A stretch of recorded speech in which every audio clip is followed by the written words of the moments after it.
Bismillahirrahmanirrahim. Assalamualaikum warahmatullahi wabarakatuh. Bismillah, alhamdulillah, wassalatu wassalamu ala habibillah Sayyidina Muhammad ibn Abdillah wa ala alihi wa sahbihi wa mawalah. Subhanaka la ilma lana illa ma 'allamtana innaka antal alimul hakim. ولا حول ولا قوة إلا بالله العلي العظيم. اللهم رب اشرح لنا صدورنا ويسر لنا أمورنا واحلل عقدة من ألسنتنا يفقه أقوالنا. اللهم فكهنا في الدين وعلمنا التأويل برحمتك يا رب العالمين والحمد لله رب العالمين. Alhamdulillah, alhamdulillah, kita bertemu kembali di dalam pembacaan hadis Sunan Tirmizi ataupun Jami' Tirmizi sebagai acara yang kita ubah daripada sebelah pagi kepada sebelah malam. Namun pada Sabtu, pada Jumaat malam Sabtu dan Sabtu malam Ahad, kita hanya akan membaca untuk tempoh lebih kurang sejam lebih berbanding sampai jam 3 pada hari biasa, kerana pelajar-pelajar sebenarnya bercuti dan mereka berbuka dan kembali ke rumah bersama dengan keluarga. Namun kita nak sambung pembacaan malam ini daripada hadis yang ke-2279. Sebelum kita mulakan, apa kata kita perbetulkan dahulu niat kita. Moga-moga pertemuan kita adalah kerana Allah Subhanahu wa taala. Nawaitu ta'alluma wa ta'lim wa tadhakkura wa tadhkir wa naf'a wal intifa' wal ifadata wal istifadah wal hatha 'ala tamassuki bi kitabillah wa sunnati Rasulillah sallallahu alaihi wasallam wa ad-du'a'i ila al-huda wa ad-dalalati 'ala al-khair ibtigha'a wajhillah wa mardatihi wa qurbih wa thawabih. Amin amin ya rabbal alamin. Bila sama-sama kita mulakan dahulu dengan zikir yang kita digalakkan untuk memperbanyakkan pada bulan Ramadan. Mudah-mudahan kita dapat mengamalkan hadis-hadis dan sunnah Nabi sallallahu alaihi wasallam. Asyhadu an la ilaha illallah, astaghfirullah, as'alukal jannah wa a'udzu bika minan nar. Allahumma innaka 'afuwun tuhibbul 'afwa fa'fu 'anna ya karim. Asyhadu an la ilaha illallah, astaghfirullah, as'alukal jannah wa a'udzu bika minan nar. Allahumma innaka 'afuwun tuhibbul 'afwa fa'fu 'anna ya karim. Asyhadu an la ilaha illallah, astaghfirullah, as'alukal jannah wa a'udzu bika minan nar. Allahumma innaka 'afuwun tuhibbul 'afwa fa'fu 'anna ya karim. Okey. Kita berada pada bab yang berkenaan tentang mimpi. Maka Imam Tirmizi pada bab ini membawa tajuk Babu ma ja'a fil ladzi yakdhibu fi hulmih. Berkenaan tentang orang yang berdusta dalam menceritakan mimpi. Dia berdusta dalam menceritakan mimpi. Dia tak nampak pun mimpi tersebut dan dia maklumkan yang dia nampak mimpi tersebut. Maka riwayat yang ke-2279. وبه إليه قال حدثنا محمود بن غيلان قال حدثنا أبو أحمد الزبيري قال حدثنا سفيان عن عبد الأعلى عن أبي عبد الرحمن daripada Sayyidina Ali radhiyallahu taala anhu, beliau berkata, urahu anin nabi sallallahu alaihi wasallam qaal, sabda Nabi sallallahu alaihi wasallam, man kadzaba, barang siapa yang berdusta, berbohong, fi hulmih ataupun fi hulumih dengan lam mati ataupun lam berbaris depan. Barang siapa yang berbohong berkenaan tentang mimpi dia. Dia kata, aku nampak mimpi ni, aku tengok dalam mimpi, padahal dia tak nampak. Maka sabda Nabi SAW, kullifa, akan dibebankan orang tersebut pada hari kiamat aqda syairah, yang dia kena mencantumkan benih-benih gandum. Dan itu benda yang mustahil. Maka dia akan dibebankan dengan perkara yang mustahil sebagai satu penyiksaan untuknya pada hari kiamat. Maka dilarang untuk berbohong tentang mimpi ataupun berdusta tentang mimpi. Bukan sekadar mimpi, bercakap bohong dan berdusta walaupun bertujuan untuk menggelakkan orang adalah sesuatu yang Nabi SAW tidak suka. Riwayat yang seterusnya, riwayat yang sama, cuma sanadnya berbeza. Wa bihi ilaihi qala hadatsana Qutaibah qala hadatsana Abu Awanah an Abdul A'la an Abi Abdurrahman As-Sulami an Ali radhiyallahu anhu, daripada Sayyidina Ali radhiyallahu taala anhu, daripada Nabi SAW, riwayat yang lebih kurang sama. Apakah yang kita baca setiap kali awal hadis dipanggil sanad? Apakah maksud sanad? Rantaian perawi yang mana Imam Tirmizi ambil hadis daripada gurunya, daripada guru kepada gurunya, sampai kepada sahabat, sampai kepada Nabi. Maka rantaian perawi itu dipanggil sebagai sanad. Dipanggil sebagai sanad. Dan kata Imam Tirmizi, dan di dalam tajuk ini ada juga riwayat daripada Abdullah bin Abbas, Abu Hurairah, Abu Shuraih, Wathilah bin Asqa radhiyallahu anhum, dan hadis ini lebih sahih daripada hadis yang pertama tadi. Riwayat 2280. Kepada sahabat-sahabat yang inginkan terjemahan, maka ada di Telegram Kuliah Umar Aziz. Kuliah Umar Aziz, maka telah diterjemahkan semua hadis-hadis ini. وبه إليه قال حدثنا محمد بن بشار قال حدثنا عبد الوهاب قال حدثنا أيوب عن إكرمة عن ابن عباس, daripada Abdullah bin Abbas radhiyallahu taala anhuma, daripada Nabi sallallahu alaihi wasallam baginda bersabda, man tahallama, barang siapa yang menceritakan mimpi kadziban, dalam bentuk dusta, dia tak nampak pun mimpi tersebut dan dia mengatakan nampak, kullifa, maka akan dibebankan pada hari kiamat, yang mana dia perlu mencantumkan di antara dua benih daripada tepung, daripada tepung bali ataupun tepung gandum. Maka benih yang mana bagaimana nak cantumkan, perkara yang mustahil kata para ulama. Sebab itu sabda Nabi, walan yaqida bainahuma, dan sama sekali dia tak akan mampu untuk mencantumkan antara dua benih tersebut sebagai satu hukuman kepada orang yang berbohong dalam menceritakan mimpi yang dia tidak nampak. Bab yang ke-8 berkenaan tentang mimpi. Riwayat 2281. Kata Imam Tirmizi, wabihi, berkenaan tentang apakah takwilan kalau kita mimpi susu. Kalau kita mimpi minum susu, maka apakah takwilan dia? Wabihi ilaihi qala hadatsana Qutaibah qala hadatsana Laitsu an Uqailin an Az-Zuhri an Hamzah bin Abdullah bin Umar an Ibni Umar radhiyallahu anhuma, daripada Abdullah bin Umar radhiyallahu taala anhuma, beliau berkata, aku telah mendengar baginda Nabi sallallahu alaihi wasallam bersabda, baina ana naim, sedang aku tidur, iz utitu biqadahi laban, maka telah didatangkan kepadaku dengan satu bekas minuman berisi susu. Maka sabda Nabi, fasyaribtu minhu, aku pun minum susu daripada bekas tersebut.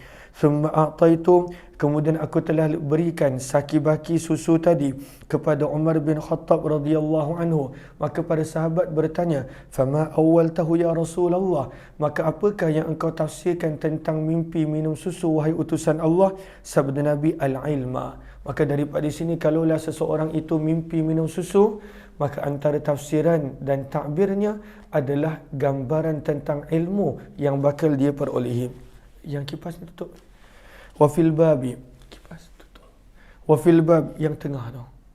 Wafil babi, dan di dalam bab ini ada juga riwayat daripada Abu Hurairah, Abu Bakrah, Abdullah bin Abbas, Abdullah bin Salam, Khuzaimah, At-Tufail bin Sakhbarah, Samurah bin Jundub, Abu Umamah Al-Bahili, dan Jabir bin Abdullah radhiyallahu ta'ala anhum. Hadis ini adalah hadis yang hasan, hadis yang sahih kata Imam Tirmizi. Bab yang ke-9 berkenaan tentang kalaulah mimpi berkenaan tentang pakaian. Berkenaan tentang pakaian, maka apakah takbir dia? Maka Nabi SAW ada memberikan takbiran tentang pakaian. Lalu riwayat 2282, wabihi qala hadatsana Al-Husain bin Muhammad al-Hariri al-Balkhi qala hadatsana Abdul Razzaq an Ma'mar an Az-Zuhri an Abi Umamah bin Sahal bin Hunayf an ba'di ashabin Nabi, daripada Sahal bin Hunayf, daripada Abu Umamah bin Sahal bin Hunayf, daripada sebahagian sahabat Nabi sallallahu alaihi wasallam, sesungguhnya Nabi sallallahu alaihi wasallam pernah bersabda, baina ana naim, sedang aku tidur, sabda Nabi sallallahu alaihi wasallam, ra'aitun nas, aku telah melihat manusia, yu'raduna alayya, didatangkan kepadaku, ada dibawakan manusia di hadapan Nabi sallallahu alaihi wasallam. wa alaihim kumusun, dan mereka mempunyai pakaian. Namun bagaimana keadaan pakaian mereka? Minha ma yablughu thudi, ada di antara mereka bahagian atas, adapun bawah berpakaian. Bahagian atas pakaian mereka ada yang sampai ke dada. Wa minha, dan ada di antara mereka ma yablughu, pakaian yang sampai asfala min zalika, lebih bawah daripada dada. Maksudnya pada waktu ada sampai dada pakaian dia, ada yang lebih daripada dada. Maka kata sabda Nabi SAW dalam mimpi yang sama, fa'urida alayya Umar, maka didatangkan kepadaku Umar dalam keadaan Umar bin Khattab pakaiannya yajurruhu, menyerit tanah. Umar bin Khattab dia punya pakaian labuh sampai menyerit tanah dalam mimpi. Adapun kalau dalam realiti, untuk lelaki pakaian yang menyerit tanah, maka pada waktu itu tidak disukai. Sebaik-baik pakaian lelaki adalah hingga ke betis, dan kalaulah nak lebih panjang hingga ke buku lali, itu pakaian lelaki. Pakaian perempuan boleh sehasta menyerit tanah untuk pakaian perempuan. Allahumma salli ala sayyidina Muhammad. Tapi ini dalam mimpi. Umar bin Khattab pakaiannya pada waktu itu menyerit tanah. Maka para sahabat bertanya, fama awal tahu ya Rasulullah, maka apakah takbiran yang engkau berikan tentang mimpi tersebut wahai utusan Allah? Sabda Nabi SAW, ad-din, agama. Lalu seseorang yang kalau bermimpi melihat pakaian, maka lagi labuh dan panjang pakaian tersebut, gambaran daripada agama yang diamalkan, agama yang pada waktu itu dia ada. Wabi ilai qala hadatsana Abd ibn Humaid qala hadatsani Ya'qub ibn Ibrahim ibn Sa'd an Abi an Salih ibn Kaisan an Az-Zuhri an Abi Umamah ibn Sahl ibn Hunayf an Abi Sa'id al-Khudri, daripada Abu Sa'id al-Khudri radhiyallahu anhu, daripada Nabi sallallahu alaihi wasallam, riwayat yang lebih kurang sama namun secara makna, bimaknahum, dan riwayat ini lebih sahih, sanad ini lebih sahih kata Imam Tirmizi. Bab yang ke-10 berkenaan tentang Nabi sallallahu alaihi wasallam melihat dalam mimpi akan timbangan neraca timbangan dan juga baldi. Apakah maksud dia? Maka riwayat 2283. Wa bihi ilahi qala hadatsana Muhammad bin Bashar qala hadatsana Ansari qala hadatsana Asy'asu an Al-Hasan an Abi Bakrah, daripada sahabat Nabi Abu Bakrah Nufai ibn Al-Harith radhiyallahu taala anhum. Sesungguhnya Nabi SAW telah bersabda pada satu hari, man ra'a minkum ru'ya, ada tak sesiapa daripada kamu yang nampak mimpi apa-apa? Maka Nabi SAW adalah seorang yang sangat mahir dalam menafsirkan mimpi. Dan Abu Bakar radhiyallahu ta'ala anhu juga seorang yang mahir dalam menafsirkan mimpi. Begitu juga kata para ulama, yang dapat belajar daripada Abu Bakar adalah Asma binti Abu Bakar. Dan kemudiannya daripada silsilah tersebut, maka dalam Islam kata para ulama, antara yang mahir dalam menafsirkan mimpi adalah Ibnu Sirin. Ibnu Sirin pada waktu itu dia belajar dengan silsilah gurunya sampai kepada Abu Bakar radhiyallahu anhu. Maka Nabi SAW biasa akan tanya, ada tak sesiapa yang nampak mimpi? Maka ada seorang sahabat berkata, aku wahai Rasulullah, ra'aitu, aku telah melihat dalam mimpi, ka'anna mizanan, sesungguhnya neraca timbangan, nazala, telah turun daripada langit. Maka neraca timbangan pada waktu itu, yang dulu punya timbangan dia ada kanan dan kiri, dia ada timbangan dacing. Maka kata lelaki ini, fauzinta anta wa Abu Bakar, maka mula-mula telah ditimbang engkau wahai Rasulullah bersama dengan Abu Bakar. Farajahta anta, maka tuan, iaitu Nabi SAW, tuan telah lebih berat berbanding timbangannya berbanding dengan Abu Bakar. Maka bila ditimbang Nabi dengan Abu Bakar, kata lelaki ini dalam mimpi dia melihat timbangan Nabi lebih berat daripada Abu Bakar radhiyallahu anhum. Kemudian dia berkata, wa wuzina Abu Bakr wa Umar, kemudian ditimbang pula di antara Abu Bakar dan Umar. Farajah Abu Bakar, maka Abu Bakar timbangannya lebih berat daripada Umar. Wa wuzina Umar wa Uthman, untuk kali ketiga ditimbang pula antara Umar dan Uthman radhiyallahu anhuma. Maka farajah Umar, timbangan Umar lebih berat daripada Uthman, kata lelaki ini. Ini semua dia nampak dalam mimpi dia. Summa rufi'al mizan, kemudian diangkat neraca timbangan tersebut. fara'ainal karahiyah, kata para sahabat, kami nampak yang Rasulullah tidak gembira pada wajah Nabi sallallahu alaihi wasallam. Kenapakah Nabi tidak gembira lihat Sahara?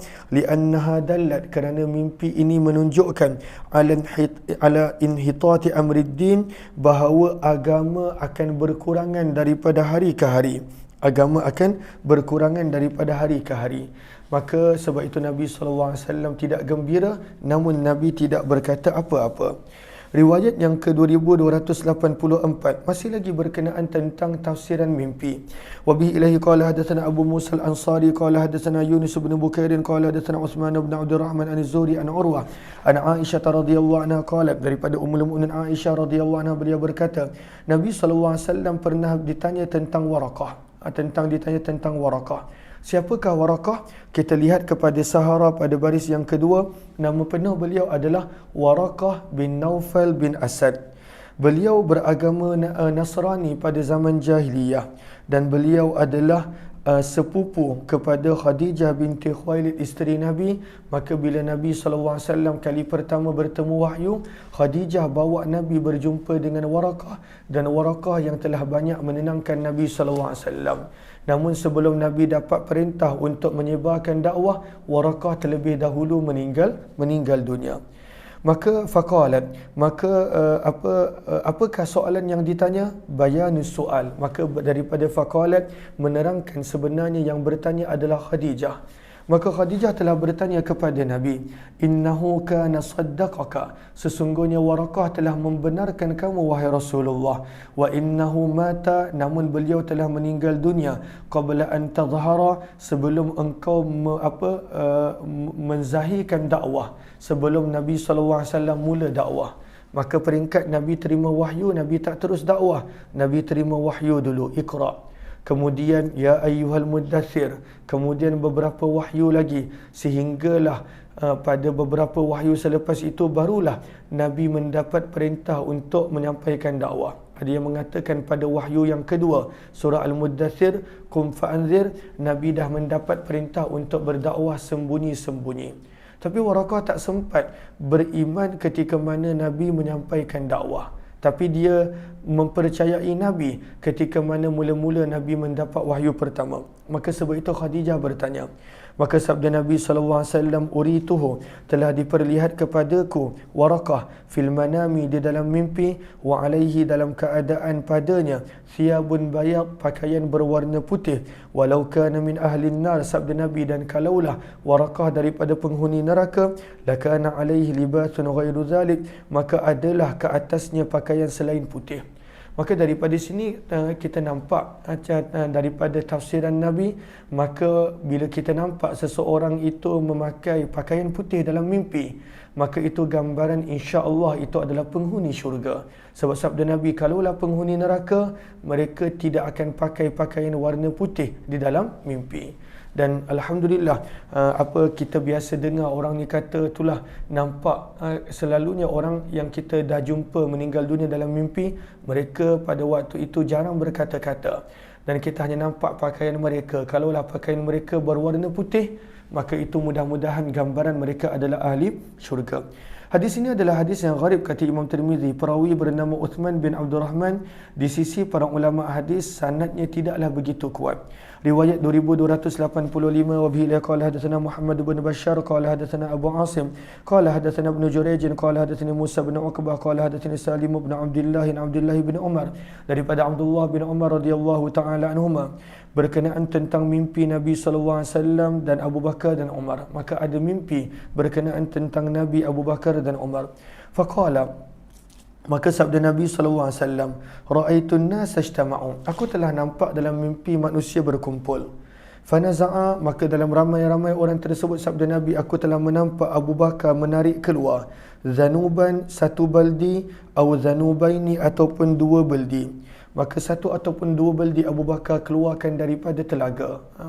Wa fihi dha'fun, namun dalam cara Abu Bakar menarik keluar baldi daripada telaga, menarik keluar baldi yang terdapat air daripada telaga, sabda Nabi, padanya terdapat kelemahan.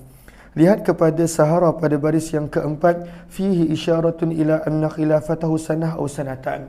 Maka satu ataupun dua beldi sebenarnya menggambarkan pemerintahan Abu Bakar yang sangat sekejap, lebih kurang 2 tahun lebih sahaja pemerintahan Abu Bakar. Sebab itu sabda Nabi, Abu Bakar mengeluarkan satu ataupun dua beldi. Dan pada cara Abu Bakar menarik keluar beldi yang ada air daripada telaga, sabda Nabi, terdapat kelemahan sewaktu aku tengok dalam mimpi. Maka bukanlah pada waktu itu nak memburukkan Abu Bakar radhiyallahu anhu. Beliau seorang sahabat yang dahsyat, hebat, seorang sahabat yang pada waktu itu menyelesaikan semua masalah sewaktu pemerintahannya hanya dalam tempoh 2 tahun. Isu murtad, isu orang yang enggan bayar zakat, isu tentera Rom, isu nabi palsu yang begitu ramai. Beliau selesaikan hanya dalam tempoh 2 tahun pemerintahan dia. Namun maksud daripada lemah, kata para ulama, adalah Allahumma salli ala sayyidina Muhammad, isyaratun ila ma kana fi ayyamihi minal ittirab wal irtidad. Pada zaman pemerintahan Abu Bakar terlalu banyak ujian. Tidak banyak pada waktu itu pembukaan kota-kota yang baru.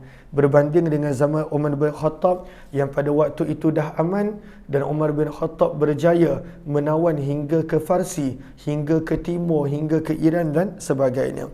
Wallahu yaghfirullah, sabda Nabi, dan semoga Allah mengampuni Abu Bakar. Thumma qama Umar, sabda Nabi dalam mimpi, kemudian Umar bin Khattab pula bangun. Fanaza'a, maka dia telah menarik keluar baldi daripada telaga. Fastahalat, maka pada waktu itu juga baldi kecil, zanub baldi kecil, maka telah berubah baldi kecil gharba menjadi baldi besar. Bila Umar bin Khattab nak tarik keluar je, maka sabda Nabi, tiba-tiba baldi itu menjadi besar. Besarnya baldi menggambarkan pada waktu itu besarnya manfaat. Besarnya manfaat. Falam ara, maka sabda Nabi, maka aku tidak pernah melihat abqariyan, seseorang yang luar biasa kekuatannya, yafri fariyahu, yang dia bersungguh-sungguh dengan sangat baik melakukan kerjanya. Yafri fariyah, apakah maksud dia? Lihat kepada Sahara pada baris yang terakhir, ya'mal fariyah amalahu fi ghayatil ijadah. Dia melakukan dengan sangat baik tugasan dia. Maka Umar bin Khattab pada waktu itu mengeluarkan air dalam baldi yang besar dengan jumlah yang sangat banyak. Hatta daraman nas, punya banyak air, sehingga kan pada waktu itu bukan sekadar manusia cukup dengan air, sabda Nabi dalam mimpi, tetapi pada waktu itu manusia mula membina di sekeliling itu bil'atan, dengan kandang unta. Sebab air begitu banyak yang telah dikeluarkan daripada perigi, sehingga menjadi ada air juga untuk unta-unta. Maka kata para ulama, apakah maksud bila kita nampak mimpi mengeluarkan baldi air daripada telaga, daripada perigi? Maka diterjemahkan di sini sebagai memberi manfaat kepada orang lain, memberi manfaat kepada manusia. Maka Umar bin Khattab dapat mengeluarkan air yang banyak, kata para ulama, kerana tempoh pemerintahannya lama, 10 tahun. Dan manusia merasai begitu banyak kebaikan sewaktu pemerintahan Umar, kerana begitu banyak kota yang terbuka, begitu banyak perkara yang mereka dapat. Dan daripada situ gambaran, kalaulah seseorang itu mimpi air dikeluarkan daripada perigi dengan menggunakan baldi, maka itu gambaran manfaat yang seseorang itu berikan kepada manusia. Dan di dalam bab ini ada juga riwayat daripada Abu Hurairah. Hadis ini adalah hadis yang sahih gharib daripada periwayatan Abdullah bin Umar 2286. Wa bihi ilaihi qala haddatsana Muhammad bin Bashar qala haddatsana Abu Asim qala haddatsana Ibn Jurayj qala akhbarani Musa bin Uqbah qala akhbarani Salim bin Abdullah bin Umar. Maka daripada Abdullah bin Umar radhiyallahu ta'ala anhu berkenaan tentang mimpi Nabi sallallahu alaihi wasallam, baginda bersabda, ra'aitu imra'ah, aku melihat seorang wanita sauda, gelap warnanya, thairatar ra'si, berterbangan rambutnya, kharajat, telah keluar daripada Madinah, hatta qamat, sehinggalah wanita ini telah berdiri, bimahya'ah, Mahya'ah terjemahnya adalah tanah lapang. Tetapi lihat kepada Qawata, tanah lapang yang dimaksudkan di sini adalah Juhfah. Maka wanita ini telah berdiri di Juhfah, wahyal Juhfah fa awwaltuha, sabda Nabi, maka aku menafsirkan mimpi tersebut dengan penyakit-penyakit yang berada di Madinah, yunqalu, yang telah dipindahkan ke Juhfah. Maka kalaulah kita nampak dalam mimpi pada waktu itu wanita yang gelap warna, yang berterbangan rambutnya, pemandangan yang tak baik, maka kadangkala ditafsirkan dengan sesuatu yang tak baik. Maka Nabi tafsirkan, takbirkan dengan penyakit, wabak, yang waktu Nabi datang ke Madinah, memang Madinah banyak penyakit, banyak wabak. Tetapi berkat doa Nabi, Allah pindahkan wabak tersebut ke tempat lain. Riwayat 2287 masih lagi berkenaan tentang tafsiran mimpi Nabi. Wa bihi ilayhi qala akhbarana al-Hasan ibn Ali al-Khallal qala hadatsana Abdul Razzaq qala hadatsana Ma'mar an Ayyub an Ibn Sirin an Abi Hurairah, daripada Abu Hurairah radhiyallahu taala anhu, daripada Nabi sallallahu alaihi wasallam, baginda bersabda, fi akhir zaman, pada akhir zaman, bila nak dekat kiamat, la takadu ru'yal mu'min, maka hampir-hampir mimpi orang beriman takzibu, tidak akan ada pembohongan. Pada akhir zaman, bila dekat dengan kiamat, orang beriman punya mimpi tidak akan ada yang bohong, semuanya benar. Dan wa asdaquhum ru'ya, dan orang yang paling benar mimpinya adalah orang yang paling benar percakapan dia. Daripada sini juga kita nampak pertuturan kita, percakapan kita meninggalkan kesan pada mimpi. Orang yang benar bercakap, maka benar apa yang dinampak dalam mimpi dia. Orang yang berbohong dalam bercakap, maka pada waktu itu celaru tafsiran dan makna mimpi dia. Kemudian sabda Nabi, mimpi ini ada 3 jenis. Al-Hasanah, satu mimpi yang baik. Maka mimpi yang baik ini sebenarnya khabar gembira daripada Allah. Yang kedua, war-ru'ya, mimpi yuhaddithur rajulu biha, yang seseorang itu mencipta mimpi tersebut dengan dirinya sendiri. Apakah maksud dia mencipta mimpi itu dengan dirinya? Maka kadangkala apa yang dia buat waktu dalam realiti, dengan kerja, dengan pergi ke sana ke sini, itu yang kadangkala meninggalkan kesan dalam mimpi. Maka dia sebenarnya pada waktu itu apa yang berlaku dalam kehidupan dia, maka kadangkala itu yang meninggalkan kesan dalam mimpi. Dan yang ketiga sabda Nabi adalah mimpi yang datang daripada syaitan untuk menyedihkan manusia. Itu jangan diberi perhatian. Itu pada waktu itu jangan sepatutnya meninggalkan kesan dalam kehidupan. Maka itu mimpi yang ketiga. Maka sabda Nabi, apabila salah seorang daripada kamu melihat mimpi yakrahuha, yang dia tidak suka, fala yuhaddits biha ahada, maka jangan sesekali dia menceritakan mimpi itu kepada sesiapa pun. Dan kita dah belajar dah semalam, bila kita nampak mimpi yang tak baik, jangan ceritakan kepada sesiapa. Kenapa? Sebab dalam hadis Nabi SAW bersabda, mimpi yang dilihat adalah seperti sesuatu yang digantung pada kaki burung. Apabila orang yang pertama bercakap, komen, membuat ulasan, komentar tentang mimpi, maka itulah yang akan terjadi. Maka sebab itu Nabi SAW larang kita menceritakan mimpi kecuali kepada labib, seorang yang cerdik, yang hanya akan memberi tafsiran yang betul tentang mimpi, ataupun habib, seseorang yang kasih, sayang dan pada waktu itu suka kepada kita, dan dia tak akan cakap benda-benda yang buruk tentang apa yang didengar daripada mimpi. Maka bila kita mimpi yang tak elok terutamanya, jangan ceritakan kepada orang. Dan apa mimpi pun yang kita nampak, kalaulah pada waktu itu kita nak ni, jangan dikongsikan kepada orang yang lain, kerana orang yang pertama membuat komentar tentang mimpi, maka itulah yang akan terkesan dan itulah yang akan terjadi. Hadis ni kita dah baca semalam. Kemudian sabda Nabi, bila kamu nampak mimpi yang tak elok, janganlah kamu ceritakan mimpi tersebut kepada sesiapa. Bangun dan tunaikanlah solat. Berkata Abu Hurairah radhiyallahu anhu, yu'jibunil qaid, aku suka mimpi kakiku dirantai. Al-qaid maksudnya rantai pada kaki. wa akrahul ghul, dan aku tidak suka bermimpi ada rantai pada leher. Kenapa? Maka apakah maksud al-qaid? Mimpi kalau nampak kaki dirantai, maksudnya adalah thabatun fid din, adalah seseorang itu istiqamah dengan agama dia.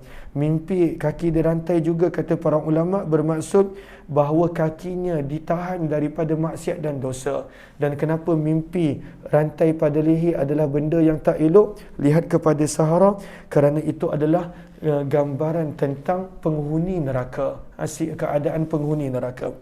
Qala, berkata Abu Hurairah, Nabi SAW telah bersabda, ru'yal mu'min, mimpi orang beriman tersebut, juz'un adalah satu bahagian, min sittatin wa arba'ina juz'an minan nubuwah, daripada 46 bahagian daripada kenabian. Sebab itu Nabi SAW sebelum menjadi Rasul, Nabi SAW banyak nampak mimpi yang benar dalam tempoh 6 bulan sebelum menjadi Rasul. Dan sungguh telah meriwayatkan Abdul Wahab Thaqafi hadis ini daripada Ayyub secara marfu', dan telah meriwayatkan Hamad bin Zaid daripada Ayyub dan secara mauquf.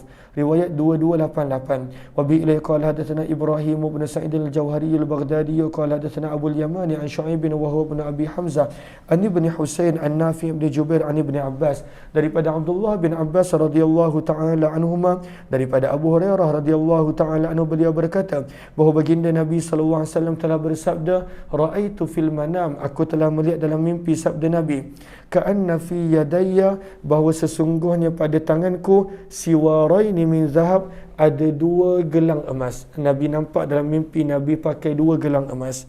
Faham mani sya'nuhuma, maka perkara tersebut telah menyedihkan Nabi. Kata para ulama, kenapa Nabi sedih? Likauni zahabi mimma hurrima 'ala rijal, kerana orang lelaki tak boleh pakai emas. Maka Nabi SAW pada waktu itu nampak pada tangan Nabi ada 2 gelang emas, dan Nabi sedih bila nampak tersebut dalam mimpi. Fa'uhiya ilayya, maka telah diwahyukan kepada Nabi dalam mimpi. Nabi nampak aninfuhuma, maka tiuplah kedua gelang tadi. Fanafaktuhuma, sabda Nabi, maka aku telah meniup kedua gelang tadi. Fatara, maka berterbanganlah kedua gelang emas tadi. Fa'awaltuhuma, maka Nabi SAW mentakbirkan mimpi gelang emas yang dipakai oleh tangan Nabi. Kadhibaini, akan ada 2 pendusta pembohong, yakhrujani, yang akan keluar selepasku. Yuqalu li ahdihima, salah seorang daripada mereka digelar sebagai Maslamah, sahibul Yamamah, yang tinggal di Yamamah, dan yang kedua adalah Al-Ansi, seorang yang tinggal di Sana'a, Yaman. Maka daripada sini kita nampak, kalaulah seseorang lelaki dia nampak dia memakai gelang emas, itu gambaran tentang seseorang yang berbohong yang akan datang dalam kehidupan dia. Itu yang Nabi SAW takbirkan. Siapakah Musailamah ataupun Maslamah? Lihat kepada Sahara, maka lihat kepada Arafah, maka Maslamah dikenali dengan lebih masyhur sebagai Musailamah. Idda'an nubuwata, beliau telah mendakwa sebagai Nabi, wa aqarra bi nubuwati sallallahu alaihi wasallam. Dalam masa yang sama dia mengaku Nabi juga sebagai Rasul. Dia mengaku Nabi Muhammad juga Rasul, tapi dalam masa yang sama dia pun dikata dirinya Nabi. Wa kataba, dan dia mengaku Nabi waktu Nabi hidup, dan dia telah menulis surat kepada Nabi SAW untuk Nabi membahagi 2 kepadanya pemerintahan di bumi. Fakataban Nabiyul Karim, maka Nabi telah membalas suratnya dengan jawapan yang ringkas, kafian namun mencukupi, syafian dan padat. Maka Nabi SAW menjawab, an Muhammad Rasulillah, daripada Muhammad utusan Allah, ila Musailamah al-Kadzab, kepada Musailamah pendusta besar, amma ba'du, selepas memuji dan berselawat, selepas memuji Allah dan berselawat, fa innal arda lillah, maka sesungguhnya bumi ini adalah milik Allah, yurithuha, Allah memberi man yasha'u min ibadih, kepada sesiapa yang Allah kehendaki. Maka Allahumma salli ala sayyidina Muhammad, pada baris bawah, wa qutila Musailamah, dan telah terbunuhnya Musailamah di dalam peperangan yang dahsyat pada tangan Al-Muharibah, seorang pahlawan yang bernama Wahsy. Wa ja'alahu, dan Wahsy telah menjadikan pembunuhan Musailamah sebagai penebus dosa terhadap perbuatan lalunya ketika dia telah membunuh Hamzah, Sayyidus Syuhada, pakcik Nabi SAW. maka dia telah anggap pembunuhan dia kepada Musailamah sebagai penebus dosa kerana dia telah tersilap membunuh pakcik Nabi SAW, Hamzah radhiyallahu anhu. Siapakah pula pendusta besar yang kedua? Al-Ansi. Maka lihat kepada Arafah, baris yang kedua daripada bawah, nama beliau adalah Al-Aswad Al-Ansi. Beliau telah dibunuh oleh Fairuz Ad-Dailami, oleh Fairuz Ad-Dailami, dan beliau telah dibunuh sewaktu Nabi SAW masih hidup, dan Nabi telah dimaklumkan mengenai kematian Al-Ansi sewaktu dengan wahyu. Nabi SAW telah memaklumkan tentang munculnya Musailamah dan juga Al-Ansi, ataupun nama penuh dia Aswad Al-Ansi. Ini adalah antara dua nabi palsu daripada sekian banyak lagi nabi palsu yang muncul sewaktu pemerintahan Khalifah Abu Bakar As-Siddiq radhiyallahu anhu. Riwayat 2289. Wa bihi ilaihi qala hadatsana Husain bin Muhammad qala hadatsana Abdul Razzaq qala hadatsana Ma'mar an Az-Zuhri an Ubaidillah bin Abdullah an Ibn Abbas, daripada Abdullah bin Abbas radhiyallahu taala anhuma, beliau berkata, adalah Abu Hurairah radhiyallahu taala menceritakan, anna rajulan, bahawa seorang lelaki telah datang berjumpa Nabi. Maka dia berkata, wahai Rasulullah, inni ra'aitul lailah, sesungguhnya aku telah nampak dalam mimpi semalam, zullatan, ada awan. Pada waktu itu ada awan, yantufu, dan awan ini menurunkan hujan, minha, daripadanya, as-saman, berupa mentega, wal asal, dan juga madu. Wa ra'aitun nas, dan aku melihat manusia, yastaqun, pada waktu itu menadah tangan untuk mengambil, fal mustakthir, ada yang dapat banyak mentega dan madu tadi, wal mustaqil, dan ada yang dapat sedikit. Nanti di hujung hadis pada waktu itu Abu Bakar tafsirkan apakah maksud kalaulah nampak hujan yang menurunkan mentega ataupun madu. Maksudnya ada kaitan dengan Al-Quran ataupun ilmu Al-Quran ataupun sesuatu dengan Al-Quran. Allahumma salli ala Sayyidina Muhammad. Kemudian kata lelaki ni lagi, waraitu sababan, dan dalam mimpi yang sama juga aku nampak ada satu tali, wasilan, yang bersambung, minas sama, daripada langit, ilal ardi, ke bumi. Fa araka, dan aku nampak engkau wahai Rasulullah, akhadta bihi, engkau telah mengambil tali tadi, fa'alauta, maka Tuhan telah memanjat naik.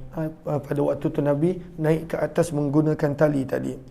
Thumma akhadha bihi rajul, kemudian orang yang kedua selepas daripada kamu memegang tali tadi, fa'ala, dan dia pun memanjat naik, dan orang kedua inilah Abu Bakar radhiyallahu anhu. Thumma akhadahu rajul, kemudian mengambil tali tadi orang yang ketiga, orang selepas daripada yang kedua ketiga, ba'dahu, selepas daripada orang yang kedua, fa'ala, dan orang ketiga ini pun memanjat naik ke atas, dan orang ini adalah Umar bin Khattab radhiyallahu anhu. Thumma akhadha bihi, kemudian telah mengambil tali tadi orang yang keempat, termasuk Nabi orang yang keempat. Faquti'a, maka tali tadi telah terputus. Thumma wusila, kemudian disambungkan semula. Fa'ala bihi, dan orang ini pada waktu itu dia pun berjaya memanjat naik. Maka Abu Bakar yang pada waktu itu ada, dan Abu Bakar memang antara orang yang mahir dalam menafsirkan mimpi radhiyallahu anhu. Maka Abu Bakar berkata, wahai utusan Allah, bi abi anta wa ummi, demi ibu dan ayah kamu, bi abi anta wa ummi, aku korbankan ibu dan ayahku untuk kamu wahai Rasulullah. Wallahi, demi Allah, la tada'anni a'burha, biarkan aku menafsirkan dia. Abu Bakar rasa dia tahu, maka dia kata, wahai Rasulullah, izinkan aku untuk tafsirkan mimpi lelaki ini. Maka sabda Nabi, "U'burha, tafsirkanlah." Maka berkata Abu Bakar, adapun amadzullah, adapun awan, maka itu adalah Islam. Islam pada waktu itu digambarkan sebagai awan. Maka kalaulah seseorang itu mimpi nampak awan, maka antara tafsirannya adalah agama Islam. Wa amma ma yantufu minas saman wal asal, maka adapun yang turun daripada hujan mentega dan hujan madu, maka itu adalah gambaran tentang kelembutan Al-Quran dan kemanisan Al-Quran. Linuhu, kelembutan, wa halawatuhu, dan kemanisan. Maka mentega lembut, maka gambaran tentang kelembutan Al-Quran, dan juga madu itu manis, tentang kemanisan Al-Quran. Maka orang yang berjaya dapat banyak, maksudnya banyak bahagiannya daripada Al-Quran. Orang yang berjaya dapat sedikit, maka sedikitlah bahagiannya daripada Al-Quran.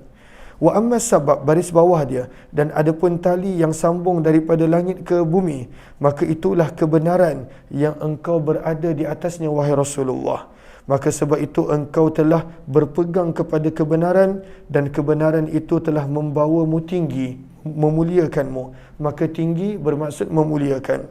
Thumma ya'khudhu bihi ba'daka, kemudian telah mengambil kebenaran yang engkau pegang tadi, wahai Rasulullah, orang yang kedua. Tapi Abu Bakar tak tahu siapa, maka orang yang kedua itu adalah Abu Bakar.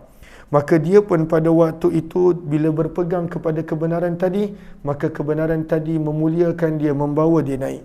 Kemudian telah berpegang kepada kebenaran tadi orang yang seterusnya, dan itulah Umar, dan dia pun berjaya. Kemudian telah berpegang kepada kebenaran tadi Uthman, namun terputus sebelum disambungkan semula, dan dia pun berjaya untuk naik, berjaya untuk mendapat kemuliaan.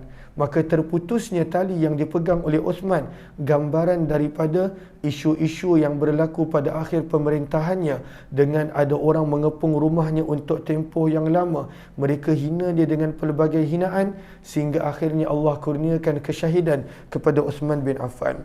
Bila Abu Bakar dah tafsirkan mimpi ini, yang mana tali gambaran daripada kebenaran, tali daripada langit ke bumi gambaran daripada kebenaran, awan sebagai Islam, hujan yang membawa mentega dan madu sebagai Al-Quran, maka pada waktu itu Abu Bakar bertanya, wahai Rasulullah, la tuhaddithannani, pasti dan pasti Tuan kena maklumkan kepadaku, asabtu, adakah betul tafsiran aku, am akhtatu, atau adakah salah. Maka sabda Nabi SAW, asabta ba'da, engkau telah mendapat pada waktu itu sebahagian betul, wa akhta'ta ba'da, dan pada waktu itu sebahagian salah. Dan apakah yang salahnya? Kata para ulama, lihat kepada Sahara. Yang salahnya adalah pada waktu itu Abu Bakar tak sebut pada waktu itu siapakah lelaki-lelaki tersebut. Tak disebut siapakah lelaki-lelaki tersebut, sebab Abu Bakar pun tak tahu. Maka bila Nabi sebut begitu, kata Abu Bakar, aqsamtu, aku bersumpah dengan kemuliaan aku bersumpah dengan kemuliaan ibu dan ayahku, wahai Rasulullah, la tukhbiranni, hendaklah Tuan maklumkan kepadaku apakah yang aku salah. Maka Nabi SAW bersabda, la tuksim, jangan bersumpah, dan Nabi pada waktu itu tidak menceritakan. Maka selepas kewafatan Nabi, hanya kemudian hari, barulah para ulama faham maksud daripada lelaki-lelaki ini adalah Abu Bakar, Umar, dan terputusnya tali yang dipegang oleh orang yang terakhir adalah gambaran pembunuhan Uthman bin Affan radhiyallahu ta'ala anhu. Riwayat 2290. Wabi ilai qala hadatsana Muhammad bin Bashar qala hadatsana Wahb bin Jarir an Abihi an Abi Raja' an Samurah bin Jundub radhiyallahu anhu. Daripada Samurah bin Jundub radhiyallahu anhu, beliau berkata, adalah Nabi SAW apabila telah selesai mengimamkan solat subuh dengan kami, aqbala, Nabi akan menghadap ala nas, kepada manusia dengan wajah mulia baginda, waqal, dan Nabi bertanya, hal ra'a ahadum minkum ru'yal lailah, ada tak sesiapa daripada kamu yang nampak mimpi semalam. Sebab Nabi nak takbirkan, tafsirkan. Maka Nabi SAW selepas subuh, Nabi SAW bertanya, ada tak sesiapa yang nampak mimpi, supaya Nabi boleh bantu untuk tafsir dan takbirkan. Hadis ini adalah hadis yang hasan sahih, dan diriwayatkan juga daripada Auf dan Jarir bin Hazim, daripada Abu Raja', daripada Samurah, daripada Nabi SAW pada kisah yang panjang. Dan beginilah yang telah diriwayatkan kepada kami oleh bundar hadis ini daripada Wahab bin Jarir, namun secara ringkas, kata Imam Tirmizi. Tajuk besar yang ke-35 berkenaan tentang menjadi saksi, asy-syahadah, menjadi saksi, menyampaikan penyaksian, maka hadis-hadis tentangnya. Riwayat 2291. Wa bi ilaihi qala hadatsana al-Ansari qala hadatsana Ma'nan qala hadatsana Malik an Abdullah bin Abi Bakr bin Muhammad bin Amr bin Hazm an abihi an Abdullah bin Amr bin Uthman an Abi Amr al-Ansari an Zaid bin Khalid, daripada sahabat yang bernama Zaid bin Khalid al-Juhani radhiyallahu ta'ala anhu, sesungguhnya Nabi SAW telah bersabda, ala ukhbirukum, mahukah aku khabarkan kepada kamu tentang apakah ciri-ciri saksi yang paling terbaik. Apakah ciri-ciri saksi yang paling terbaik? Maka sabda Nabi, allazi ya'ti bisyahadah, orang yang memberi penyaksian qabla an yus'alaha, sebelum diminta. Apakah maksud orang yang memberi penyaksian sebelum diminta? Lihat kepada Sahara pada baris yang keempat, huwa man la ya'lamu sahibul haq. Yang dimaksudkan di sini adalah orang yang mana ada orang yang nak menuntut hak dia, maka pada waktu itu dia tak tahu yang ada orang sebenarnya saksi dia, dan dia nak tuntut hak dia tak boleh sebab dia tak ada saksi. Maka pada waktu itu menjadikan tuntutannya tak diterima, maka datang lelaki ini walaupun tak diminta, maka dia menjadi saksi. Maka inilah saksi yang terbaik sabda Nabi SAW. Saksi yang terbaik adalah saksi yang membantu untuk seseorang itu dapat tuntutan hak dia dalam keadaan dia telah berputus asa kerana dia rasa dia tak ada saksi, dan walaupun tak diminta, orang ini tolong. Inilah ciri saksi yang terbaik. Adapun kata para ulama, hadis-hadis yang kita dah baca sebelum ini tentang orang yang pada waktu itu suka menjadi saksi tanpa diminta dan perbuatan itu dicela adalah gambaran daripada saksi palsu. Hadis tersebut, hadis ini maknanya berbeza. Wabi ilahi qala hadatsana, yang sanad ni panjang, saya sekadar akan baca bahasa Arabnya. Wabi ilai qala hadatsana Ahmad bin al-Hasan qala hadatsana Abdullah bin Maslamah an Malik bi wa qala ibn Abi Amrah hadza haditsun hasan wa aktsarun nas yaqul Abdurrahman ibn Abi Amrah. Maka dia sebenarnya pada waktu itu ada perbincangan tentang adakah pada waktu itu Abdurrahman bin Abi Amrah ataupun pada waktu itu riwayatnya berbeza. واختلفوا على مالك في رواية هذا الحديث فروى بعضهم عن أبي أمرة وروى بعضهم عن ابن أبي أمرة. Adakah perawi ini namanya Abu Amrah ataupun namanya adalah Ibnu Abi Amrah, anak kepada Abu Amrah? Maka itu yang menjadi perbezaan. Dan yang sahihnya adalah nama perawi itu dikenali sebagai Ibnu Abi Amrah. Itu yang sahih kata Imam Tirmizi. Wa hadza asahu indana. Li'annahu ay li'annal hadis, kerana sesungguhnya hadis ini telah diriwayatkan daripada hadis yang selain min ghairi hadis Malik, selain daripada hadis Malik daripada Abdurrahman bin Abi Amrah daripada Zaid bin Khalid, dan sungguh telah diriwayatkan daripada Abu Amrah daripada Zaid bin Khalid selain daripada hadis ini, dan itu juga sahih. Dan Abu Amrah, beliau adalah hamba kepada Zaid bin Khalid al-Juhani, dan beliau mempunyai hadis yang lain daripada Abu Amrah. 2296. Wa bihi ilahi qala hadatsana, riwayat yang lebih kurang sama. Wa bihi ilahi qala hadatsana Bishr bin Adam ibnu Banati Azhar As-Sammad. Ini semua sanad, sanad yang panjang, rantaian perawi. Qala hadatsana Zaid bin al-Hubbab qala hadatsani Ubay bin Abbas bin Sahl bin Sa'ad qala hadatsani Abu Bakr bin Muhammad bin Amr bin Hazm qala hadatsani Abdullah bin Amr bin Uthman qala hadatsani Kharijah bin Zaid bin Thabit qala hadatsani Abdurrahman bin Abi Amrah qala hadatsani Zaid bin Khalid al-Juhani annahu sami'a Rasulullah sallallahu, sesungguhnya beliau telah mendengar Nabi sallallahu alaihi wasallam bersabda, iaitu sahabat yang bernama Zaid bin Khalid al-Juhani. Sabda Nabi, khairu syuhada, sebaik-baik saksi adalah man adda syahadah, orang yang memberi penyaksian sebelum diminta. Sebelum diminta, ketika mana ada orang tu dah berputus asa, tak dapat tuntutan kerana tak ada saksi, dan dia tak tahu ada orang yang menjadi saksi, maka pada waktu itulah sebaik-baik saksi. 2293. Wa bihi ilai qala hadatsana Qutaibah qala hadatsana Marwan bin Muawiyah al-Fazari an Yazid bin Ziyad ad-Dimashqi an Az-Zuhri an Urwah an Aisyah radhiyallahu anha. Daripada Aisyah radhiyallahu anha, hadis ini nak menerangkan tentang orang yang tak layak jadi saksi. Siapakah yang tak layak jadi saksi di dalam sesuatu permasalahan dan kes? Maka kata Aisyah, Nabi SAW telah bersabda, la tajuzu, tidak boleh menjadi saksi. Siapa? Syahadatu kha'in wala kha'inah, lelaki dan perempuan yang khianat. Yang ada sifat khianat tak boleh jadi saksi. Itu nombor satu. Wala majludin haddan wala majludah, lelaki dan perempuan yang telah dijatuhkan hukum sebatan, maka tak boleh jadi saksi. Bila dah kena jatuh hukuman sebatan, dia dah tak boleh jadi saksi dah. Maka lihat kepada Sahara pada baris yang ketiga, apakah hukuman yang pada waktu itu hukuman dia adalah sebatan? Kata para ulama, contohnya orang yang berzina dalam keadaan masih belum berkahwin, maka hukuman dia sebatan. Al-Qadhif, orang yang pernah sabit pada waktu itu menuduh seseorang, maka dikenakan hukuman sebatan. Wasyarib, orang yang minum arak dan sebagainya. Okey, yang ketiga, wala dhi ghimrin, dan tidak boleh diterima penyaksian orang yang membenci orang lain liihnatin, kerana dengki. Contohnya pada waktu itu orang ini dan juga saksi, pada waktu kita tahu di antara mereka ada masalah kebencian kerana dengki, maka tak diterima saksi seperti itu.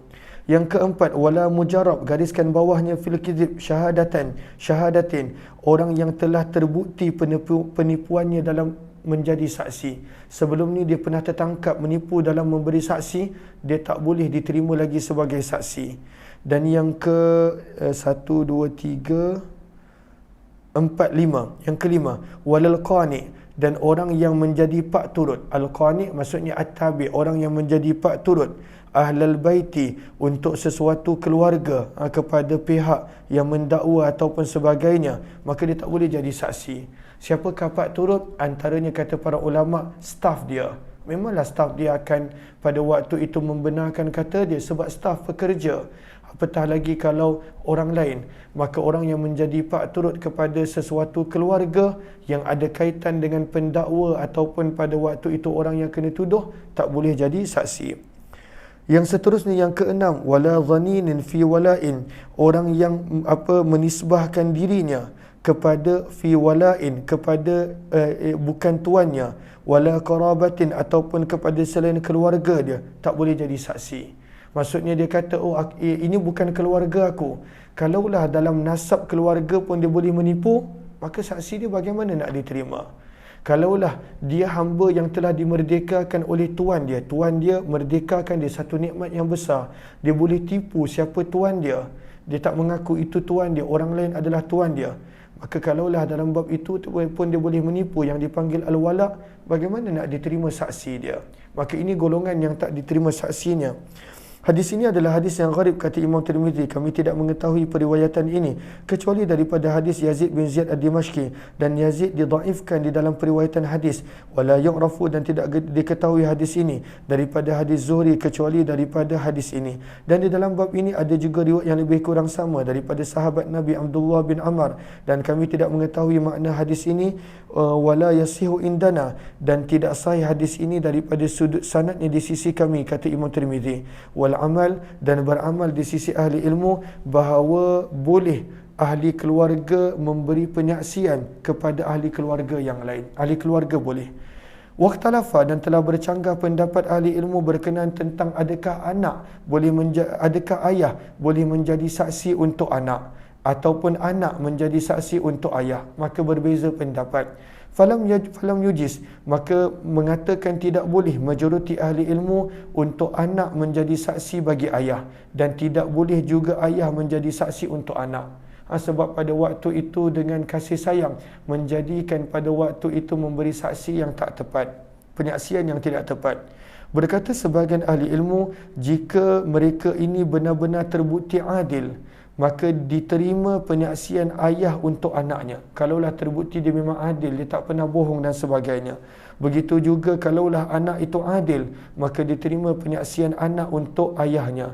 Walam yakhtalifu, dan tidak ada sebarang perbezaan pendapat bahawa diterima penyaksian adik-beradik untuk adik-beradik yang lain. Begitu juga diterima penyaksian sebagai saksi setiap ahli keluarga untuk ahli keluarga yang lain.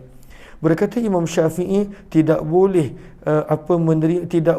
menerima penyaksian seorang lelaki untuk dakwaan ke atas orang lain walaupun dia adil, apabila adanya permusuhan. Kalaulah orang tu adil sekalipun, tapi kita tahu dia ada permusuhan dengan orang ni, maka saksinya tak diterima.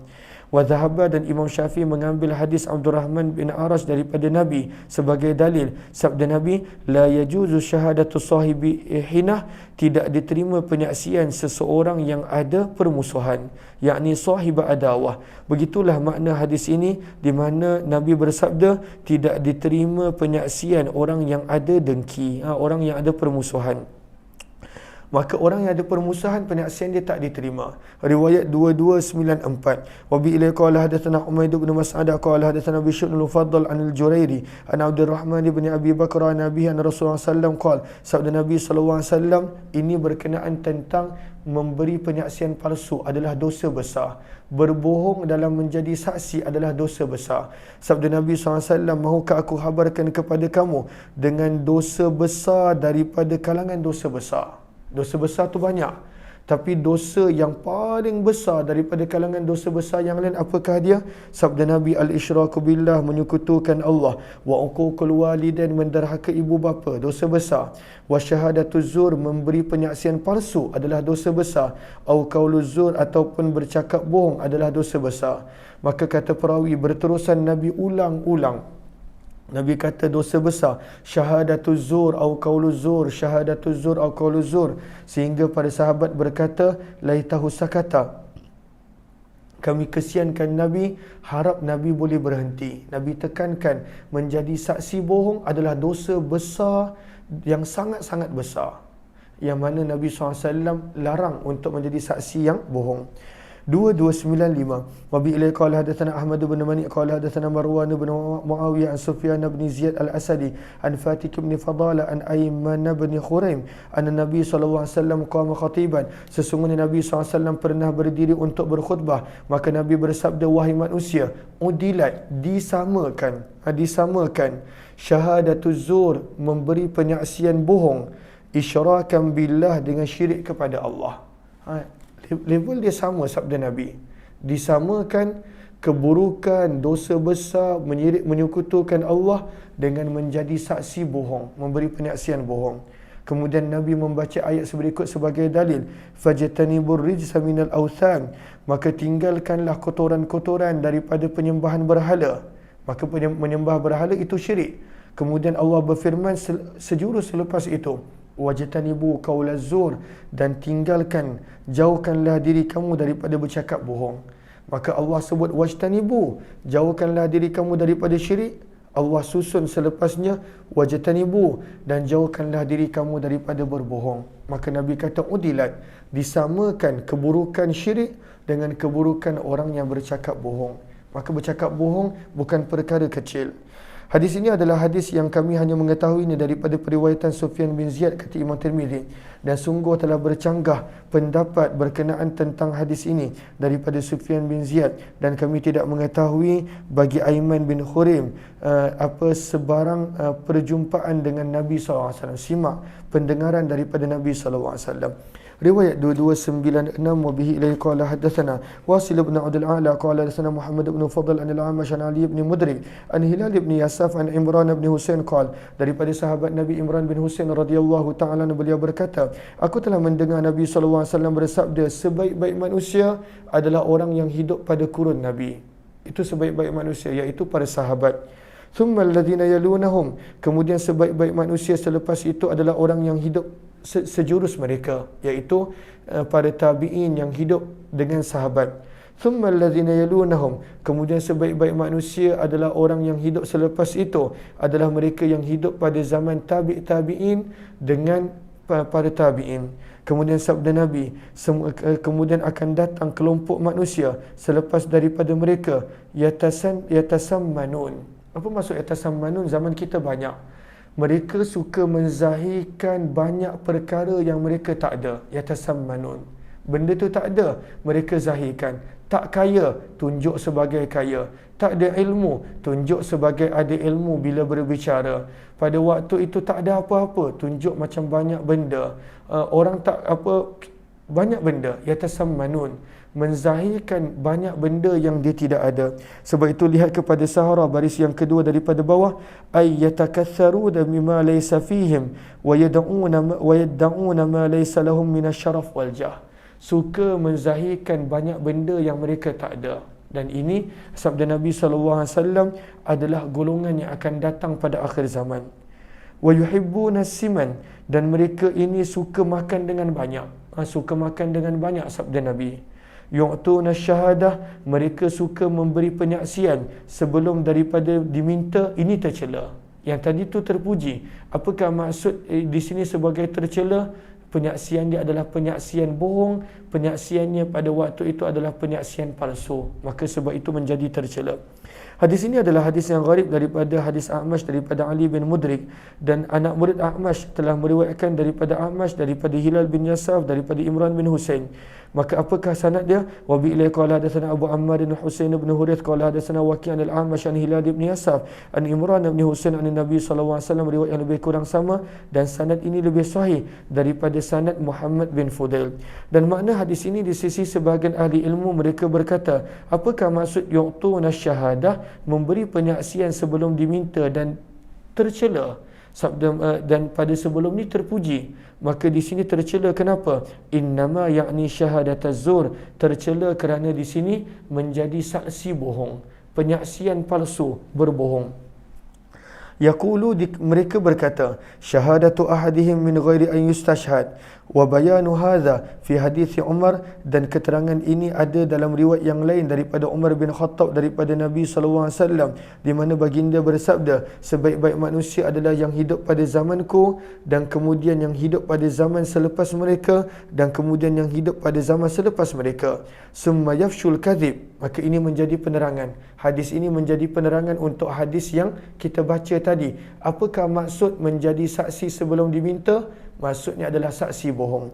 Summa yafshul kadhib, kemudian akan berleluasa pembohongan, hatta yashhadar rajul, sehingga seseorang itu menjadi saksi bohong, wala yustashhad, dalam keadaan tak diminta pun, wa yahlifar rajul, seseorang itu bersumpah palsu, wala yustahlaf, dalam keadaan tak ada sesiapa pun minta dia bersumpah. Kan zaman kita banyak sikit-sikit wallahi, demi Allah, padahal sumpah bohong.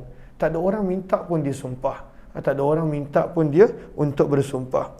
Dan maksud sabda Nabi SAW pula, yang mana kita baca, sebaik-baik saksi adalah orang yang datang menjadi saksi sebelum diminta. Huwa idzastushhida, itu adalah apabila seseorang itu diminta untuk menjadi saksi, untuk menunaikan penyaksiannya, wala yamtani, dan dia tidak enggan untuk menjadi saksi.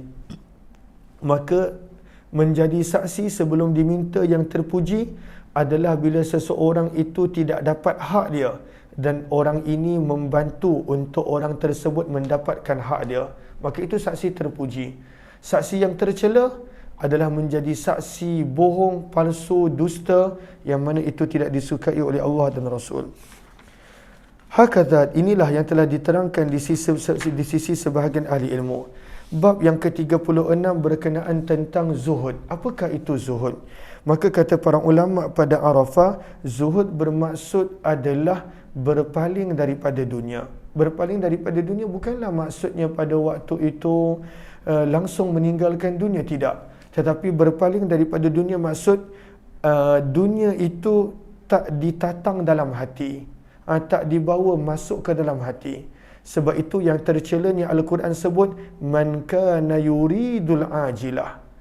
Dunia yang tercela adalah dunia yang dimasukkan ke dalam hati. Bukanlah maksud zuhud, seseorang itu kena buang dunia 100%. Allah dah bagi dia banyak, pada waktu itu dia buang. Dan inilah yang ditegur oleh banyak, seperti mana yang kata Ibn Atha'illah di dalam kitabnya, di dalam kitab Ibn Atha'illah Al-Iskandari, dalam kitabnya Al-Hikam, bahawa banyak orang dia salah faham, maka bila Allah dah bagi dia banyak nikmat, dia buang, padahal Allah bagi. Kecuali dah kalau memang dia tak ada nikmat. Tapi maksud zuhud adalah bukan buang apa yang ada, tetapi maksud zuhud adalah jangan dibawa ke dalam hati. Kemudian lihat kepada Allahumma salli ala sayyidina Muhammad, lihat kepada qawata pula. Kata Ibnul Qayyim rahimahullah, al-farqu baina az-zuhdi wal wara'. Apakah beza di antara zuhud dan wara'? Anna az-zuhda tarku ma la yanfa' fil akhirah. Zuhud adalah meninggalkan perkara yang tidak mendatangkan manfaat untuk akhirat. Wara' pula adalah meninggalkan sesuatu yang dikhawatiri boleh mendatangkan mudarat di hari akhirat. Itu beza antara wara' dan juga zuhud. Allahumma salli ala Sayyidina Muhammad, riwayat 2297. Wa bi ilaihi qala hadatsana Salih bin Abdullah wa Suwaid bin Nasr qala Salih qala hadatsana wa qala Suwaid akhbarana qala akhbarana Abdullah bin Mubarak an Abdullah bin Sa'id bin Abi Hind an Abi an Ibn Abbas, daripada Abdullah bin Abbas radhiyallahu anhu sabda Nabi sallallahu alaihi wasallam, nikmatan, ada dua nikmat, maghbunun yang tersangat rugi, fihima dalam menggunakan kedua nikmat ini. Maghbun bermaksud al-khasarah. Lihat kepada sahara. Apa maksud maghbun? Adalah al-khusran wan nuqsan, rugi. Maghbunun, tersangat rugi dalam menggunakan kedua nikmat ini kebanyakan manusia, sebab dia tak guna dengan betul. Apakah dua nikmat yang kebanyakan manusia rugi? Sabda Nabi, as-sihah, kesihatan, wal faraghu, dan masa lapang. Banyak orang rugi sebab dia tak menggunakan sebaik mungkin. Banyak benda dia boleh dapat dengan kesihatan dan masa lapang, tapi tak buat apa-apa. Bahkan lagi teruk, melakukan perkara yang sia-sia. Lagi teruk, melakukan maksiat dan dosa. Al-a'yadzubillah. Wabi ilaihi qala hadatsana Muhammad bin Bashar qala hadatsana Yahya bin Sa'id qala hadatsana Abdullah bin Sa'id bin Abi Hind dan Nabi an Ibn Abbas, daripada Abdullah bin Abbas radhiyallahu anhu daripada Nabi SAW, riwayat yang lebih kurang sama. Dan di dalam bab seperti ini ada juga riwayat daripada Anas bin Malik. Hadis ini adalah hadis yang hasan sahih dan telah meriwayatkan hadis ini lebih daripada seorang, daripada Abdullah bin Sa'id bin Abi Hind, dan mereka meriwayatkannya secara marfu' wa waqafahu, dan ada juga sebahagian mereka meriwayatkan secara mauquf. Apakah beza marfu'? Marfu' riwayat itu disampaikan kepada Nabi. Mauquf pula riwayat itu terhenti pada sahabat Nabi SAW, daripada Abdullah bin Sa'id bin Abi Hind. 2298. Wabi ilaihi qala hadatsana Bishr bin Hilal al-Sawaf qala hadatsana Ja'far bin Sulaiman an Abi Tariq an Al-Hasan an Abi Hurairah, daripada Abu Hurairah radhiyallahu anhu, beliau berkata bahawa baginda Nabi SAW telah bersabda, siapakah yang mahu mengambil haula'il kalimat, pesanan-pesanan ini daripadaku, faya'mal, lalu dia beramal, bihinna, dengan pesanan ini, ataupun yu'allim, dia mengajarkan pesanan ini, man ya'mal, kepada orang yang akan beramal dengannya. Maka Nabi tanya, ada tak sesiapa nak ambil pesanan-pesanan berharga ini? Maka berkata Abu Hurairah, qultu, aku berkata, aku wahai Rasulullah. Fa akhadha bi yadi, maka Nabi pegang tangan Abu Hurairah. Fa adda khamsa, maka Nabi kira sampai 5 nasihat.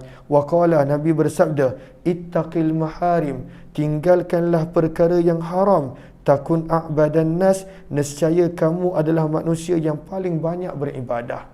Ataupun terjemah yang lebih tepat, nescaya kamulah manusia yang paling bersifat hamba. A'bad daripada abdun.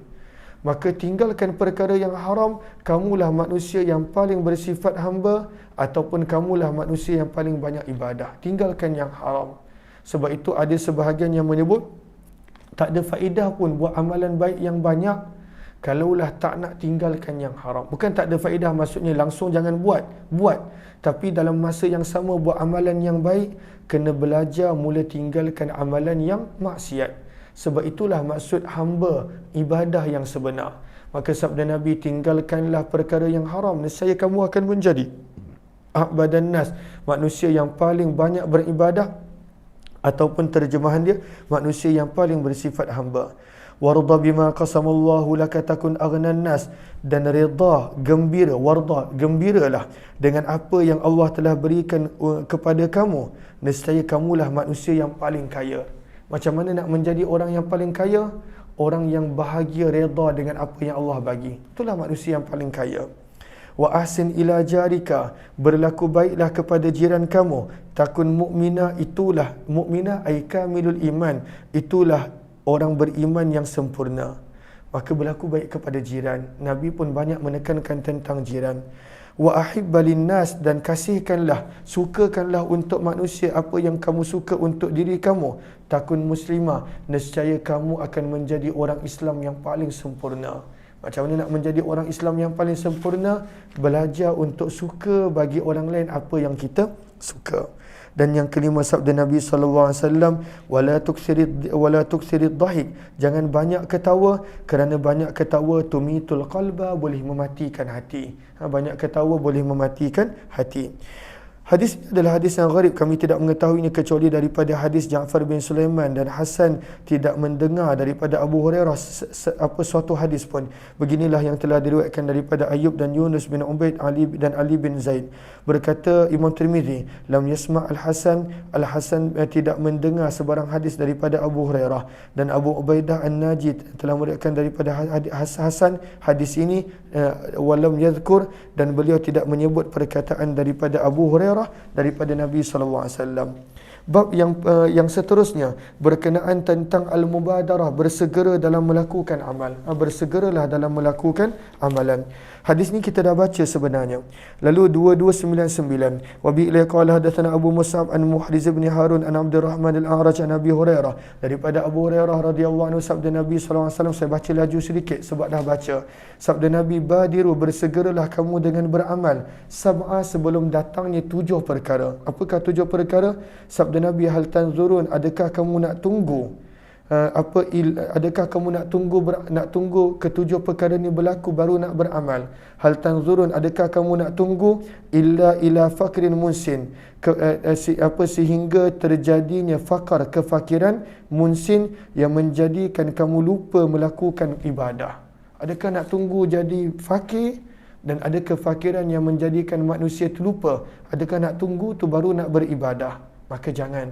Ibadah sekarang, beramal sekarang. Au ghinan mutrin, ataupun adakah kamu nak tunggu menjadi kaya yang bersikap melampau baru nak beribadah? Jangan, beribadah sekarang. Au maradin mufsid, adakah kamu nak tunggu sakit yang melemahkan kamu, merosakkan tubuh badan kamu?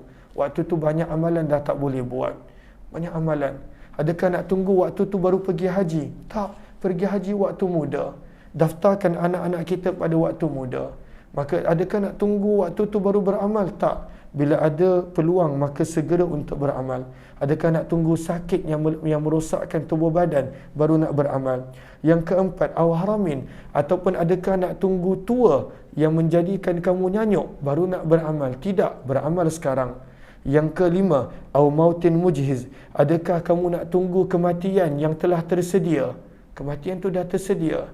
Mungkin kejap lagi saya meninggal dunia, ada di antara kita meninggal dunia. Kematian tu dah tersedia. Tersedia maksud akan datang secara tiba-tiba. Adakah nak tunggu mati baru beramal? Jangan, beramallah sekarang. Yang keenam, awid dajjal, adakah nak tunggu dajjal baru beramal? Fasyarrun ghaibun yantazar, dajjal lah seburuk-buruk perkara yang belum ada untuk dinantikan. Awis sa'ah, adakah nak tunggu kiamat baru beramal? Fasa'atu, maka sebenarnya kiamat itu sangat dahsyat, wa amar, dan sangat pada waktu itu menakutkan. Hadis ini adalah hadis yang gharib hasan, kami tidak mengetahui daripada periwayatan A'raj daripada Abu Hurairah kecuali hadis riwayat Muhriz bin Harun. Dan Ma'mar telah meriwayatkan hadis ini amman sami'a, daripada seseorang yang telah mengambil hadis daripada Sa'id al-Makburi daripada Abu Hurairah daripada Nabi SAW. Riwayat yang lebih kurang sama. Riwayat yang seterusnya, bab yang kedua berkenaan tentang pentingnya mengingati mati. Mengingati mati sangat penting. Riwayat 2300, wa bi ila qala hadatsana Mahmud bin Ghailan qala hadatsana Fadl bin Musa an Muhammad bin Amr an Abi Salamah an Abi Hurairah, daripada Abu Hurairah radhiyallahu anhu, beliau berkata bahawa baginda Nabi SAW bersabda, akthiru, perbanyakkanlah kamu mengingati penghilang kelazatan. Hazim, penghilang kelazatan. Apakah perkara yang menghilangkan kelazatan? Ya'nil maut, perbanyakkanlah ingat mati, sabda Nabi. Dan dalam bab ini ada juga riwayat daripada Abu Sa'id Al-Khudri radhiyallahu anhu. Bab yang ketiga berkenaan tentang Uthman bin Affan setiap kali melintasi kubur akan menangis. Itu Uthman bin Affan, terlalu banyak mengingati mati. Riwayat 2301, وبه إليه قال حدثنا حناد قال حدثنا يحيى بن معين قال حدثنا هشام بن يوسف قال حدثنا عبد الله بن بحير أنه سمع هاني عن مولى عثمان. Hani yang merupakan hamba yang telah dimerdekakan oleh Uthman radhiyallahu anhu berkata, adalah Uthman bin Affan apabila berdiri di sisi kubur baka, beliau akan menangis sangat banyak, hatta yabulla lihyatah, sampai basah janggutnya. Maka ditanya kepada Uthman, tuzkarul jannah, bila diceritakan syurga dan neraka, fala tabki, tuan tak menangis? namun tuan menangis daripada ini disebabkan kubur. Maka berkatalah Uthman, sesungguhnya Nabi SAW telah bersabda, innal qabra, sesungguhnya kubur, awwalu manzil, adalah persinggahan pertama daripada persinggahan-persinggahan menuju akhirat. Fa in naja, maka jika manusia tersebut selamat minhu, daripada siksaan kubur, fama ba'dahu, maka apa-apa yang datang selepas kubur, aisaru minhu, akan menjadi lebih mudah. Wa illam yanju, namun jika manusia ini tidak selamat minhu, daripada siksaan kubur, fama ba'dahu, maka apa-apa yang datang sesudahnya adalah asyaddu minhu, akan lebih teruk, lebih dahsyat daripada siksaan kubur. Qala, berkata Uthman, Nabi SAW telah bersabda, ma ra'aitu manzaran qattu, aku tidak pernah melihat satu pemandangan pun, illal qabru, kecuali kubur yang paling dahsyat. Pemandangan kubur, siksaan kubur adalah paling dahsyat, sabda Nabi, daripada segala-galanya. Di bab yang keempat berkenaan tentang barang siapa yang mencintai untuk bertemu Allah, Allah pun rindu untuk bertemu dengan dia. Seseorang yang rindu nak bertemu dengan Allah, Allah pun rindu. Lalu kadang-kadang kenapa kita takut nak bertemu dengan Allah? Maka kita sepatutnya kena sentiasa bersedia untuk bertemu dengan Allah. Orang yang rindu nak bertemu dengan Allah, Allah pun rindu nak bertemu dengan dia. 2302. Wa bi ilai qala hadatsana Muhammad bin Ghailan qala hadatsana Abu Daud qala hadatsana Syu'bah an Qatadah qala sami'tu Anas, kata Qatadah, aku telah mendengar Anas radhiyallahu anhu meriwayatkan hadis daripada Ubadah bin Samit radhiyallahu anhu daripada Nabi sallallahu alaihi wasallam, di mana baginda bersabda, man ahabba, barang siapa yang rindu liqa Allah, untuk bertemu Allah, ahabballahu liqa'ah, Allah pun rindu untuk bertemu dengan dia. Wa man kariha, dan barang siapa yang tidak suka, benci untuk bertemu dengan Allah, maka Allah pun benci untuk bertemu dengannya. Dan dalam bab ini ada juga riwayat daripada Abu Hurairah, Aisyah, Abu Musa dan Anas radhiyallahu anhu. Hadis Ubadah adalah hadis yang sahih, kata Imam Tirmizi. Bab yang kelima berkenaan tentang Nabi SAW diperintahkan untuk memberi peringatan kepada keluarga baginda. Maka daripada sini pengajaran, kita patut sentiasa memberi pesanan, nasihat, peringatan kepada keluarga kita. Riwayat 2303. Wa bi ilai qala hadatsana Abu al-Ash'ath Ahmad bin al-Miqdam qala hadatsana Muhammad bin Abdul Rahman at-Tufawi qala hadatsana Hisham bin Urwah an Abi Aisyah radhiyallahu anha qalat, kata Aisyah, apabila telah turunnya ayat yang ke-214 daripada surah Asy-Syu'ara, wa anzir, firman Allah, wa anzir, dan berilah peringatan wahai Muhammad, asyirataka, kepada ahli keluarga kamu, al-aqrabin, yang terdekat. Allah perintahkan Nabi untuk memberi peringatan kepada ahli keluarga yang terdekat. Maka Nabi SAW telah panggil, ya Safiyah binta Abdul Muttalib, wahai makcikku Safiyah. Ya Fatimah binta Muhammad, wahai anakku Fatimah. Ya Bani Abdul Muttalib, wahai keluargaku Banu Abdul Muttalib. Inni la amliku lakum, sesungguhnya aku tidak mampu mempertahankan untuk kamu, minallahi, daripada azab Allah, syai'an, sesuatu pun. Kalaulah Allah turunkan azab, aku tak mampu nak mempertahankan untuk kamu. Saluni, mintalah daripada hartaku yang kamu nak, masyitum, apa yang kamu nak. Tetapi dengan Allah, maka berimanlah kepada Allah. Aku tak akan mempertahankan kamu daripada azab Allah jika turun. Dan di dalam bab ini ada, maka bagaimana kita nak mempertahankan keluarga kita daripada azab Allah? Beri nasihat, beri teguran supaya boleh meninggalkan dosa dan maksiat. Dan di dalam bab ini ada juga riwayat daripada Abu Hurairah, Abdullah bin Abbas, Abu Musa. Hadis Aisyah adalah hadis yang hasan, dan sungguh telah meriwayatkan sebahagian mereka daripada Hisham bin Urwah, daripada ayahnya, daripada Nabi, riwayat yang lebih kurang sama. Bab yang keenam berkenaan tentang kelebihan menangis kerana takutkan Allah.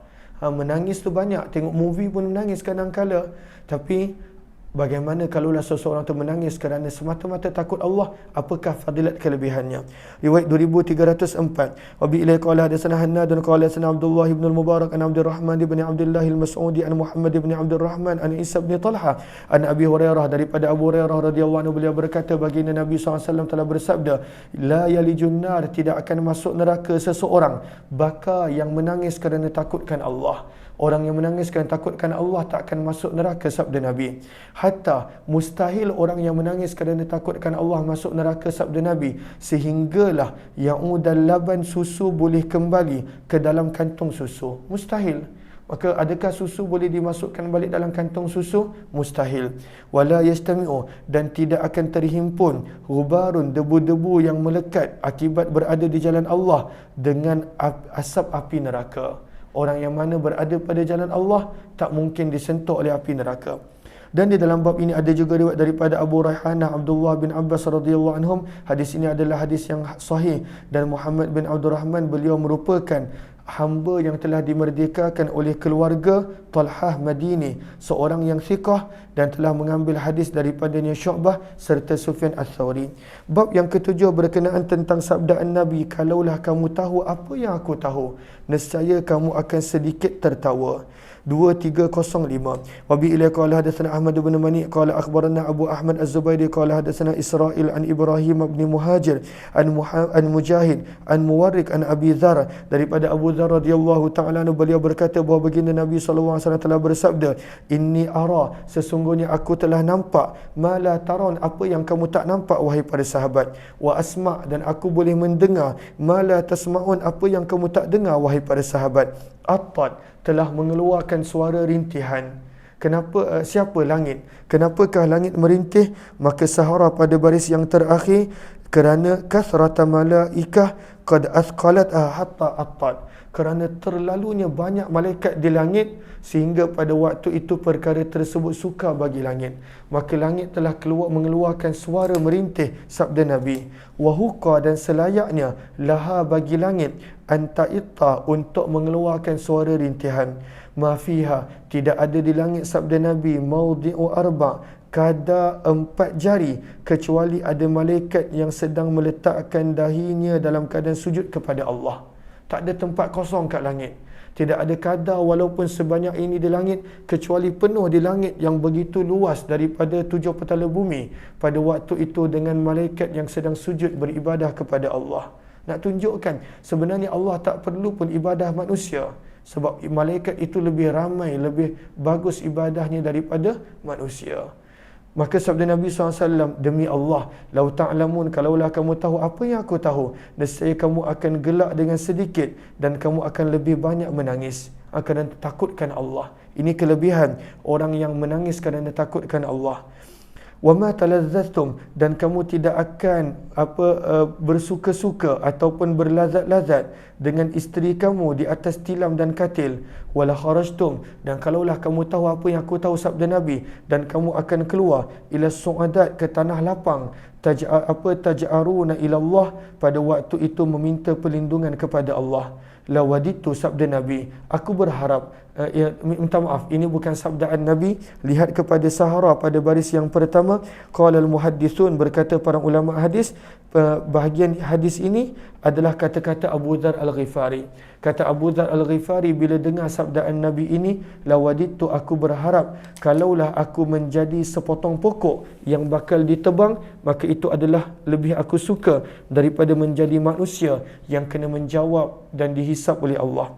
Dan di dalam bab ini ada juga riwayat daripada Ummul Mukminin Aisyah, Abu Hurairah, Abdullah bin Abbas, Anas bin Malik. Hadis ini adalah hadis yang hasan gharib dan telah diriwayatkan lebih daripada seorang bahawa sesungguhnya Abu Dzar telah berkata, lawaditu, aku berharap aku boleh menjadi sebatang pokok yang ditebang. Dan telah diriwayatkan juga daripada Abu Dzar secara mauquf. Riwayat 2306, wa bihi ilaihi qala hadatsana Abu Hafsin Amr bin Ali qala hadatsana Abdul Wahhab Ats-Tsaqafi an Muhammad bin Amr an Abi Salamah Nabi Hurairah, daripada Abu Hurairah radhiyallahu taala anhu, beliau berkata bahawa baginda Nabi sallallahu alaihi wasallam telah bersabda, kalaulah kamu tahu apa yang aku tahu, la dhahiktum qalila, nescaya sedikitnya kamu ketawa, wala bakaitum katsira, dan banyaknya kamu menangis. Hadis ini adalah hadis yang sahih. Bab yang terakhir untuk malam ini berkenaan tentang orang yang bercakap sesuatu kalimah semata-mata untuk menjadikan manusia gelak. Adakah pada waktu itu boleh dia bercakap sesuatu hanya untuk menjadikan seseorang itu gelak? Bab yang terakhir untuk malam ini. Riwayat 2307. Wa bi ilaihi qala hadatsana Muhammad bin Bashar qala hadatsana Ibnu Abi Adi an Muhammad bin Isa qala hadatsani Muhammad bin Ibrahim an Isa bin Talha an Abi Hurairah, daripada Abu Hurairah radhiyallahu anhu, beliau berkata bahawa baginda Nabi SAW bersabda, sesungguhnya seseorang itu berkata dengan perkataan la yara, yang dia anggap, la yara, yang dia anggap, la yara, yang dianggap biha ba'san, dengan perkataan tadi tidak ada apa-apa. Biha ay bil kalimah, dengan perkataan tadi tak ada apa-apa.